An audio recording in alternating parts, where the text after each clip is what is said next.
Seguir? Vamos falar dos apologistas. Existe uma certa conexão entre um assunto e outro que nós estamos tratando. Houve perseguição à igreja? Houve. Perseguição física nós falamos. Só que houve também perseguição intelectual. E é isso que nós vamos tratar agora. E aí surge a figura dos apologistas. O que é uma apologia? É uma defesa. Um apologista é um defensor da verdade. Esses apologistas, eles aparecem desde o início. Na verdade, o primeiro ataque intelectual à fé cristã veio com os judeus, foram os primeiros a atacarem o cristianismo. E lá no Novo Testamento nós já vemos como é que é a linha de defesa do cristianismo em relação aos judeus. Já no Novo Testamento a gente vê isso. Quem é que lembra? A linha é sempre a seguinte: o cristianismo é uma continuidade do judaísmo. Porque é a vinda do Messias prometido. Então sempre a igreja teve o Antigo Testamento como suas escrituras, porque não é nada mais nada menos do que uma continuidade. E o judaísmo, quando ele não migra para o cristianismo, ele estagnou, ele errou o alvo. Quem é que lembra onde no Novo Testamento que nós já temos defesas nessa linha? Vamos lá, provinha, prova oral. Defesas nessa linha de que o cristianismo nada mais é do que uma continuidade do judaísmo. Em Atos, Pedro em Atos, tem um exemplo melhor em Atos. Estevão, perfeito ali, né? É uma apologia bem clara em que ele mostra toda a sequência e apontando para essa linha de raciocínio. Temos uma carta também no Novo Testamento que é praticamente trabalha só isso. Qual é? Qual é a carta? Hebreus, exatamente. Hebreus. É a carta aos... também trabalha exatamente isso, uma continuidade em relação ao judaísmo. É isso que o livro de Hebreus trata. Que segundo Lutero cria, né? Foi escrita por Apolo. Também é um nome duvidoso, porque também é o nome de um deus grego. Apolo de Alexandria, né? O grande pregador. Né? É isso aí. Não vou dar por causa do deus grego, né? Mas é nome duvidoso. Tito já está nessa turma aí. Só que eu quero trazer alguém realmente mau para o meu lado. Eu já trouxe o Augusto e quero ver se trago mais alguém. Rafael é anjo, né? Não, esse aí escapou. Esse aí escapou. E essa briga com o judaísmo continua depois, não é só no Novo Testamento, não. Há um ataque muito forte de alguns judeus. E um livro que existe da Antiguidade é um livro do Justino Mártir, em que ele conta, Justino Mártir é um pai da igreja, ele conta de um debate que ele teve com um judeu helenista chamado Trifo. O nome desse livro é Diálogo com Trifo. E é um livro muito interessante, há um debate entre os dois, muito bom, em cima das escrituras. O Justino começa a trazer todo o texto possível e imaginável, tem até uns fatos pitorescos, que ele traz um texto lá de Salmo 96:10, que ele vai e cita e acha que está abafando, que é Salmo 96:10, ele pega e diz pro Trifo o que ele tinha a dizer daquele texto, que diz assim: dizei entre as nações, do madeiro reina o Senhor. Salmo 96:10. Do madeiro reina o Senhor. Então, Jesus Cristo reinando da cruz. Aí o Trifo foi pegar a Bíblia dele e falou assim: isso aqui eu não tenho aqui não. Na minha Bíblia não está escrito assim não. Na minha Bíblia, Salmo 96:10 diz: dizei entre as nações, reina o Senhor. Exatamente. Aí o Justino dá uma de esperto e fala: tá vendo? Isso aí são esses rabis de vocês que já foram lá e tiraram aquele pedaço ali. Quando na verdade não era nada disso, era algum escriba cristão que tinha incluído um pedaço ali, né? E o Justino estava com essa cópia que não estava fiel ao original, e o Trifo tinha o Velho Testamento em hebraico, e o Justino tinha o Velho Testamento, a Septuaginta, a versão em grego. Já com esse copista que achou que estava abafando, né, botou lá em homenagem ao Senhor do Madeiro e tal. E são fatos pitorescos assim. Esse debate durou 2 dias e ninguém conseguiu mudar a posição do outro, mas é impressionante nesse livro, eu nunca vi o livro, mas tem os testemunhos nesse sentido, de que houve um tratamento extremamente cortês entre eles, um tratamento em excelente nível, eles se tratam como amigos no final, uma situação que não perdurou no futuro. Depois a relação cristãos e judeus passou a ser péssima, né? Os rabis lançaram lá o tal do Talmud babilônico, atacando e jogando anátema para todo lado em cima dos cristãos, e os cristãos começaram a usar expressões do tipo assassinos de Cristo para os judeus, né? João Crisóstomo, um dos pais da igreja, foi um desses que utilizou esse nome e perpetuou esse nome aí. Quem são os judeus? São os assassinos de Cristo. Então a situação se deteriorou. Agora o judaísmo, houve então esse tipo de conflito aí com o judaísmo, mas o principal é com o paganismo. Pode passar ali. E aí nós temos várias obras da antiguidade aí, escritas por cristãos, para defender o cristianismo. Nós temos essa Epístola a Diogneto. É um material muito interessante, com uma boa visão da graça, porque uma coisa que é interessante dessa época aí da história da igreja é que ninguém entendeu a graça. Ninguém. Tinha que esperar chegar Agostinho para entender Paulo, porque ninguém tinha entendido Paulo. E essa epístola chega perto. E ela é muito bonita, ela usa a expressão de que os cristãos são a alma do mundo. Ela tem, assim, momentos bem interessantes. Esse Octávios de Minícius Félix é a história de um diálogo entre Octávios e Cecílius. Esse Octávios era cristão e ele, então, começou a discutir com esse Cecílius. E ele acaba convertendo os Cecílios. E é interessante que já naquela época, quando você pega esse material, que é lá do 2º século, você já vê os mesmos ataques à fé cristã que existem hoje. É impressionante como é sempre as mesmas coisas que se diz. Não há assim novidade, né? É sempre a mesma coisa. Esses ataques que vinham de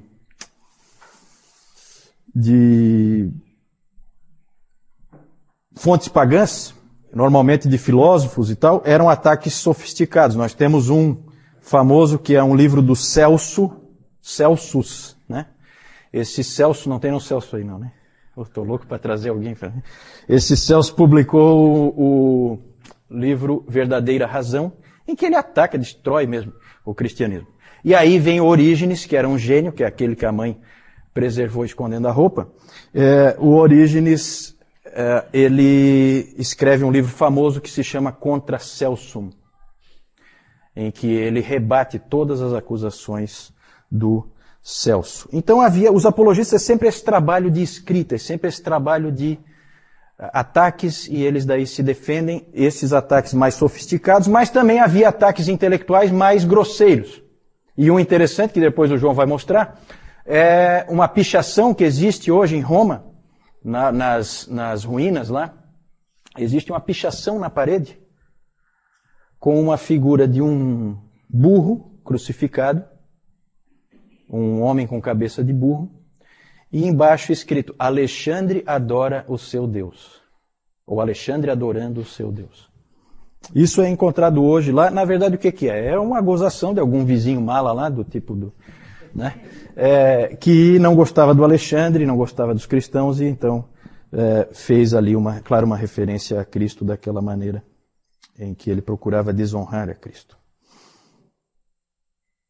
O Justino Mártir escreveu a primeira e segunda apologia contra os pagãos. Esse homem era um homem de grande inteligência, de grande capacidade, e ele é o principal apologista. Vejam que ele defendeu a fé cristã tanto contra os judeus como contra os pagãos.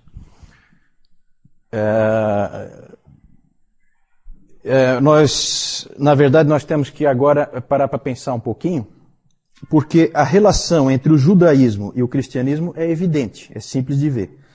Mas a relação entre o cristianismo e o paganismo é um pouquinho mais complicada. E aí havia um problema, havia uma dificuldade. Como tratar a cultura em que a igreja está inserida? Como ver a cultura?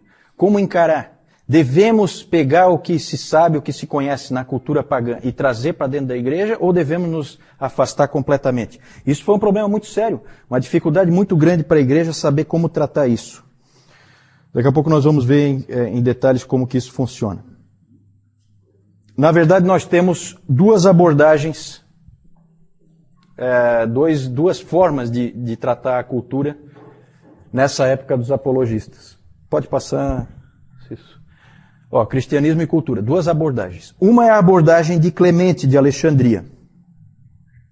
Clemente, como um homem de Alexandria, evidentemente ele tinha em alta conta todo o conhecimento que já existia, conhecimento pagão, todos os escritos filosóficos, tudo para ele era de grande valor.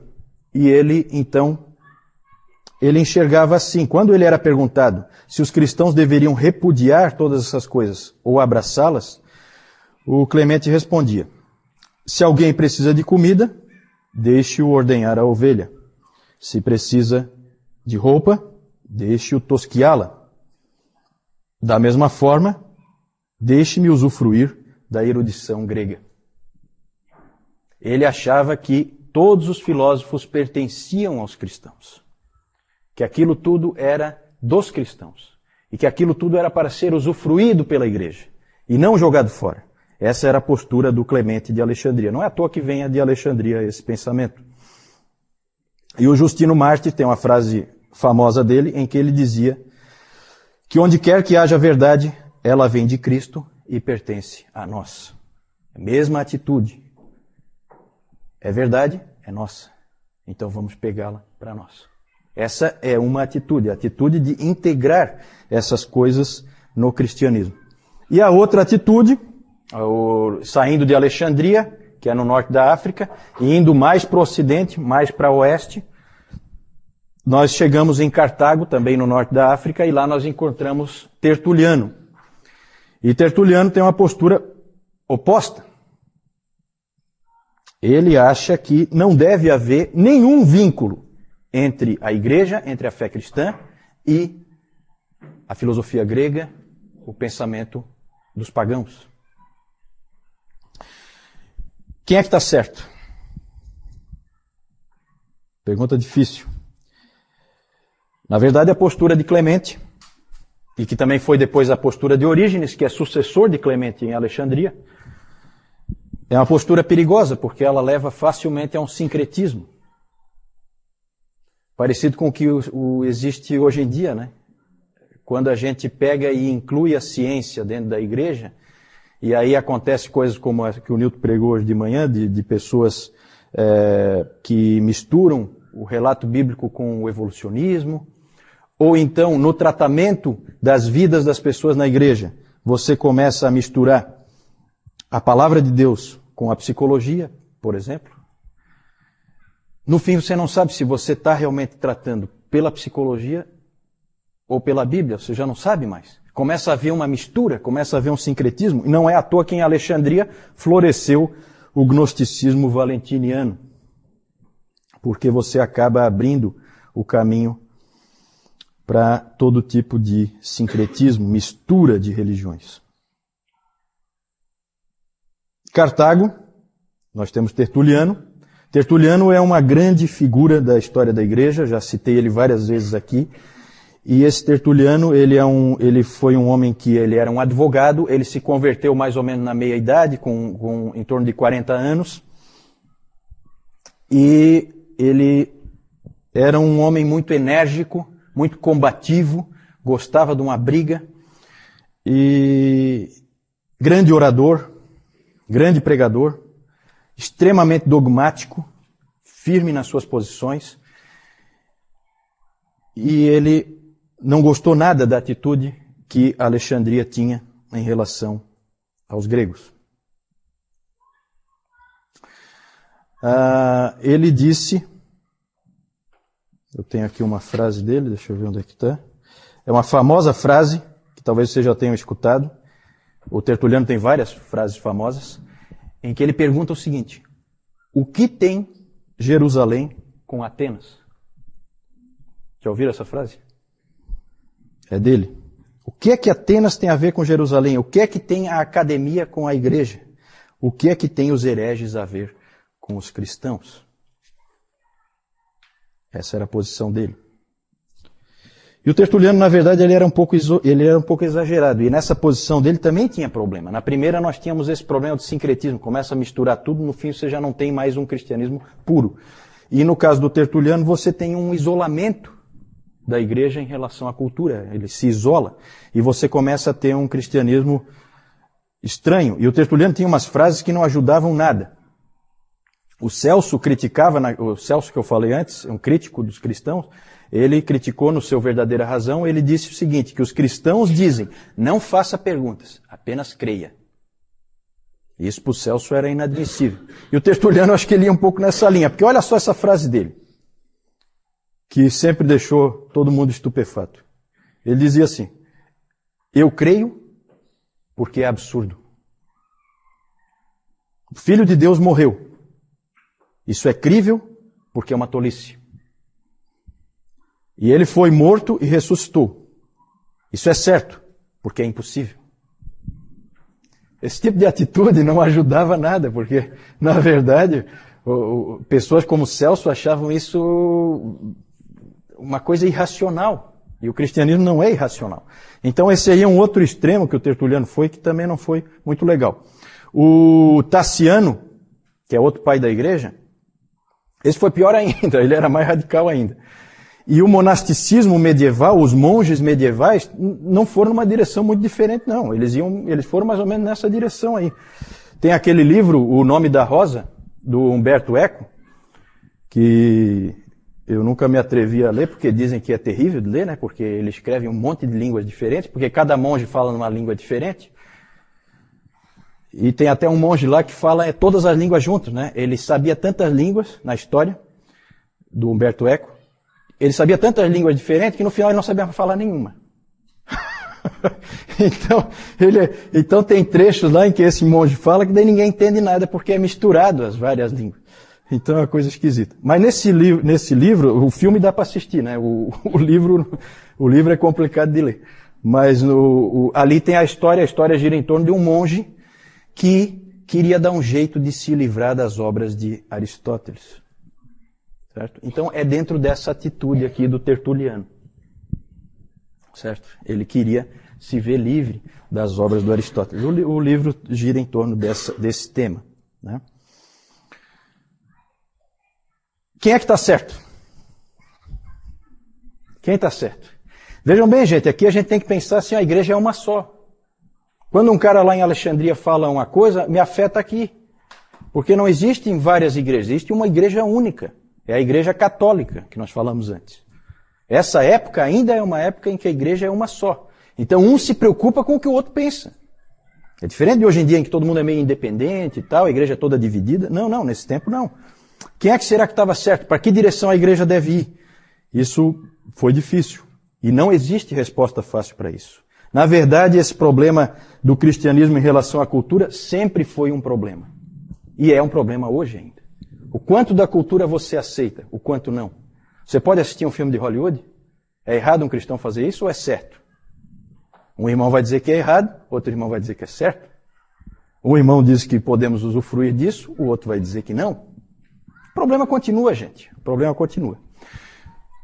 Pode passar? Existe uma classificação interessante do Richard Niebuhr, em que ele classifica assim a relação dos cristãos com a cultura. Isso a gente vê ao longo da história da igreja, vai aparecendo esse tipo de tensão.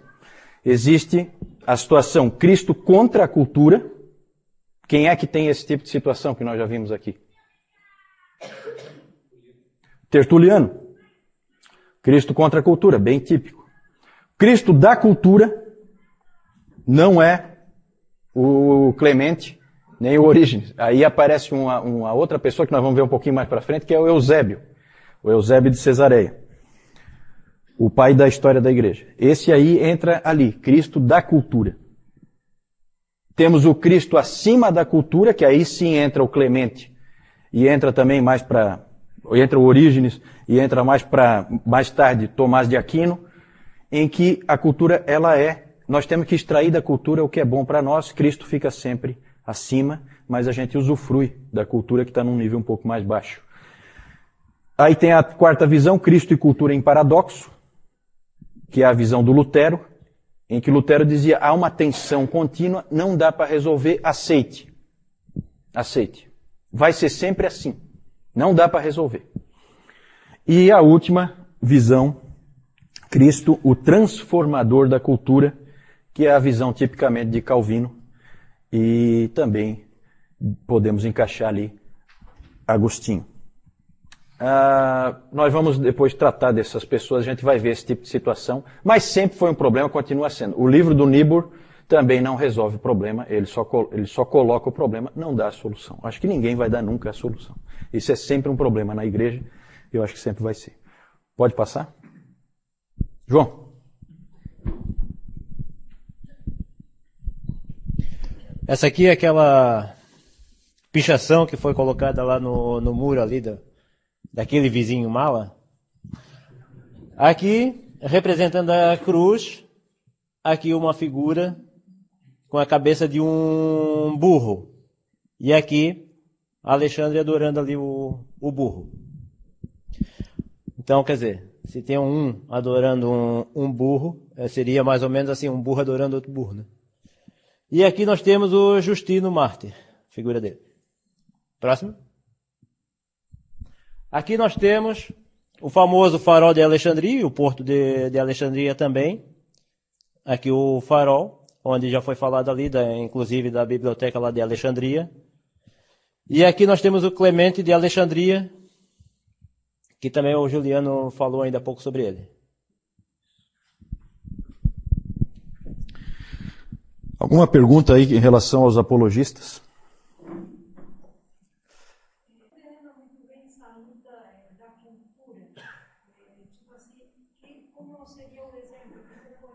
A primeira é em relação ao que quer dizer, o que se quer dizer exatamente com cultura. Cultura aí, no caso, é o que nós costumamos chamar de mundo, né?